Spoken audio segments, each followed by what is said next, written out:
সেলিব্রিটিরা কোটি কোটি টাকা খরচ করে স্কিনের কোলাজেন ঠিক রাখার জন্য, মানে সোজা কথাই বুড়ো না হওয়ার জন্য বুটক্স করায়। আর সেই ভরপুর কোলাজেন থাকে গরুর চামড়ায় আর লেজে। গরুর চামড়া কিন্তু একটা হালাল খাবার, আর হালাল রে হারাম বানানোর ক্ষমতা দুনিয়ায় কারো নেই। আসসালামু আলাইকুম।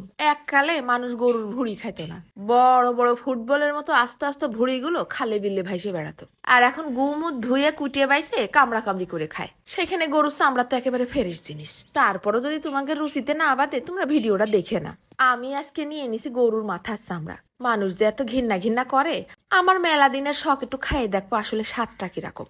চামড়াগুলো আগে ছোট ছোট করে কাটে ধুয়ে নিয়ে টকবগে গরম পানিতে প্রায় আধা ঘন্টা ফুটাই নিছি। তারপর ঠান্ডা হলে উপর থেকে এক চলটা এরকম মোটা করে আলুর মতো সিলে ফেলে দেবো। ভুড়ি সাফ করার থেকে কষ্ট কম, একদম সোজা, একটুও কষ্ট হয়নি। এরম করে সবগুলো আগে আস্তে আস্তে সিলে নিছি।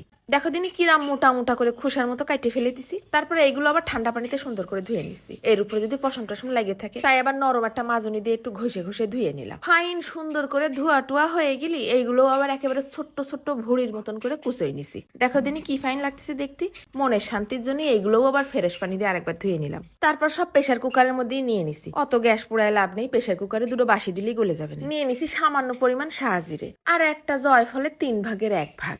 তারপর দিয়েছি একটা বড় কালো এলাচ আর এক পিস লম্বা দেখে বড় দারচিনি দিয়ে দিলাম। 7-8টা দিছি আবার ছোট এলাচ। তারপর দিলাম 7-8টা লবঙ্গ। তারপর এসব শুকনো মশলাগুলো গুঁড়ো করে নেব। এরপর দিছি আদা রসুন পেঁয়াজ বাইটে নেওয়ার পরে যেন 1 টেবিল চামচের মতো আদা বাটা, 1 টেবিল চামচের মতো রসুন বাটা আর 1 টেবিল চামচের মতো পেঁয়াজ বাটা হয়। এবার সব বাটা বাটি গুঁড়ো মশলাগুলো সবের ভিতরে দিয়ে দিলাম প্রায় 1/2 চা চামচের মতো নুন, 1/2 চা চামচ হলদির গুঁড়ো, 1 চা চামচ শুকনো ঝালের গুঁড়ো, 1/2 চা চামচ ধনের গুঁড়ো আর 1/2 চা চামচ জিরের গুঁড়ো। এবার 1 কাপ পানি দিয়ে মশলাপাতি গুলো ফাইন করে মিশাই নেব। এই নাও, সে তেল দিতে মনে নেই। তারপর 2 তেজপাতা ছেড়ে দিলাম আর 2-3 টেবিল চামচের মতো সয়াবিন তেল ঢেলে দিলাম। তেলটাও ভালো করে মিশাই নিয়ে আর 2 কাপ পানি ঢেলে দিছি, মানে 1 কেজিতে 3 কাপ পানি দিছি। তারপর চুলোয় দিয়ে 3টে বাসি দিয়ে নিছি।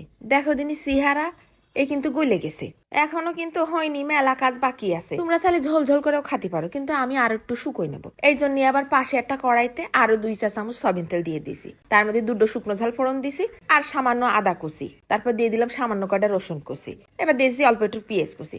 সব একসাথে নাড়ে চেড়ে ফাইন করে লাল লাল করে ভাজে নিয়ে তার মধ্যে ওই চামড়া ভুনাটা ফেলাই দিলাম। এই চামড়া রান্না করলে কিন্তু একটু আঠালো আঠালো হয়ে যায়, দ্রুত টাইট হয়ে যাবে না, তাই নাড়ে চেড়ে মশলার সাথে সুন্দর করে মিশাই দিচ্ছি।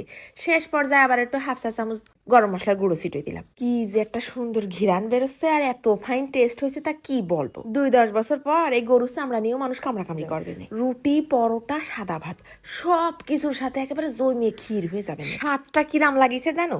গরুর পায়া বা নিহারি রান্না করলি চর্বি না, কিন্তু তার সাথে যে শক্ত রাবারের মতন অংশগুলো সিদ্ধ হয়ে যাওয়ার পর দাঁতের নিচে চাবান দিলি যেরকম দাঁত বসে যায়, ঠিক সেই রকম হুবহু তাই। আর স্বাদের কথা কি বলবো, মনে হচ্ছে একেবারে গরুর ভুড়ি বা বট খাচ্ছি। মেলা মজা লাগিছে মাশাআল্লাহ। দীর্ঘদিন সুন্দর থাকতে গেলে বিষাক্ত বুটক্স বাদ দিয়ে স্বাস্থ্যসম্মত জিনিস খাওয়ার অভ্যাস করো। আজকে চলে যাচ্ছি, ধন্যবাদ।